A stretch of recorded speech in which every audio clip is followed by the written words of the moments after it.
Myth number one, having a great resume will get you a great job. First, let me share with you some eye-opening secrets.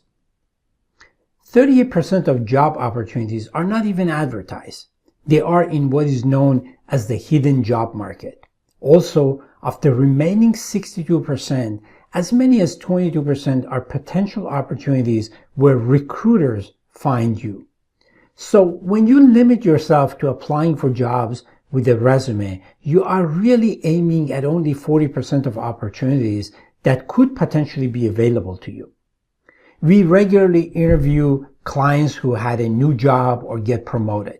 The number I shared with you is consistent with what we have learned from our own base of over 5,000 clients. These percentages may vary slightly from one industry or a position type to another, but not by much, at least according to the polling of our own clients over the past 10 years. Now, let's take a closer look. Okay, so on this chart, purple indicates potential opportunities, blue potential interviews, and green potential offers. As I mentioned earlier, when you just apply for jobs using your resume, you are aiming at only 40% of opportunities.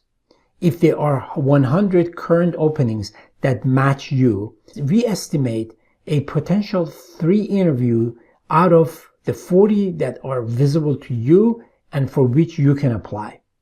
This number may sound really low, but remember that you could be set aside not because of your qualification or the quality of your resume, but also reasons beyond your control, like geography, seniority, and other unspoken filters. At the interview stage, you could be competing with as many as 7 other shortlisted candidates. Assuming that all the shortlisted candidates are equally qualified, the probability of an offer to you will be only 12.5%. Of course, I should emphasize that these numbers are averages and can also vary somehow from one role and industry to another. Now, let's look at the same scenario when the candidate is using a resume written by our team. First, let me share with you a simple principle that you can apply again and again in your career to advancement of your goals.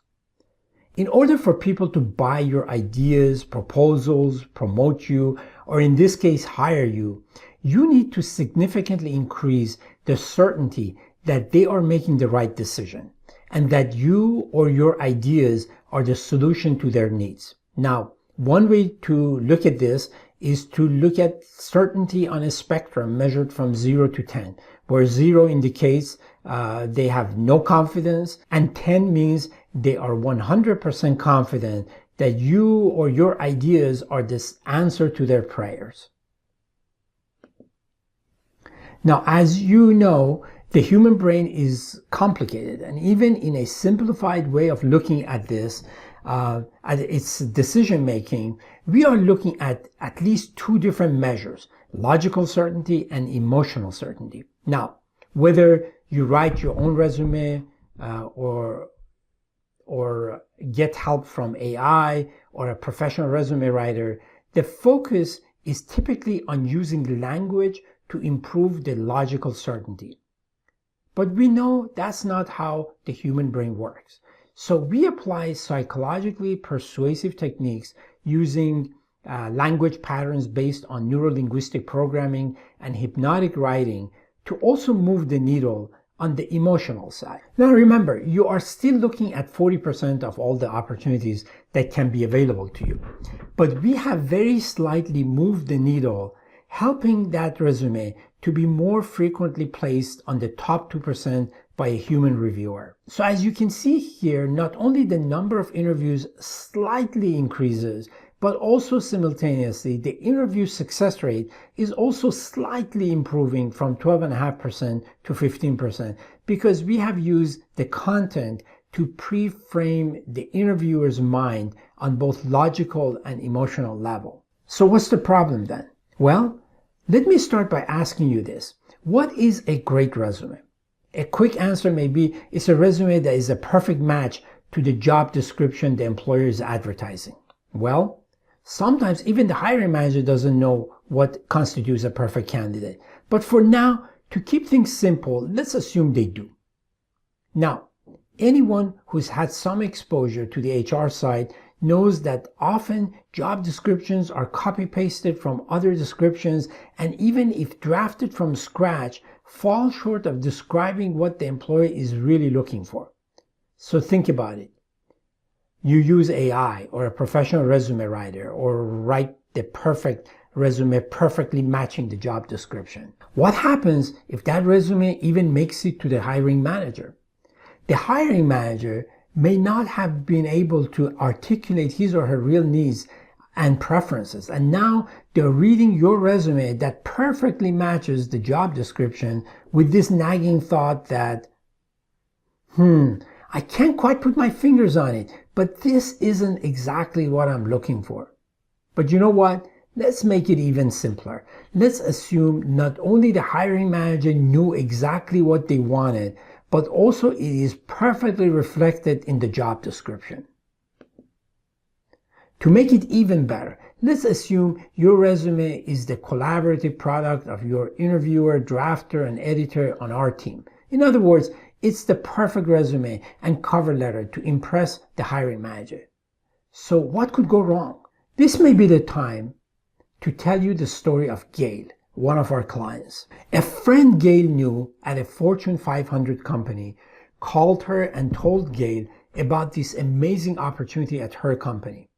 Not only that, but the friend had also even spoken to the hiring manager on behalf of Gail and persuaded the manager to interview Gail. All Gail needed to do was to submit her perfect resume through HR. So she did. And within 24 hours, she got a rejection email. Just think about it.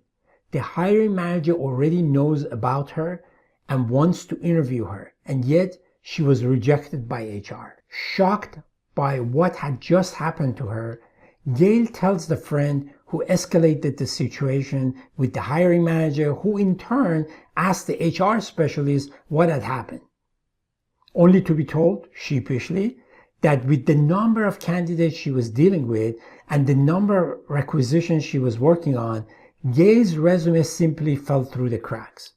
Of course, in Gail's case, thanks to her inside connection, she's actually now happily employed in that role and having the time of her life. But you and I may not be as lucky. I mean, have you recently tried to apply for a job advertised, let's say on LinkedIn? In some cases, a job gets 200 to 300 submissions. Your resume, if it survives the ATS and everything else, still has to go through the weakest link in the chain, an overworked and underqualified employee. What would you do if you were in his situation? Well, I know what I will do. I'll go through as many resumes as I can to pick the 7 or 8 which seems to be a good match based on my limited understanding of what the hiring manager is looking for. As for the rest of those resumes, well, good luck. If your perfect resume happened to be the 9th one, not only you are out of luck, but you will also probably never know what happened to you. Does that sound familiar?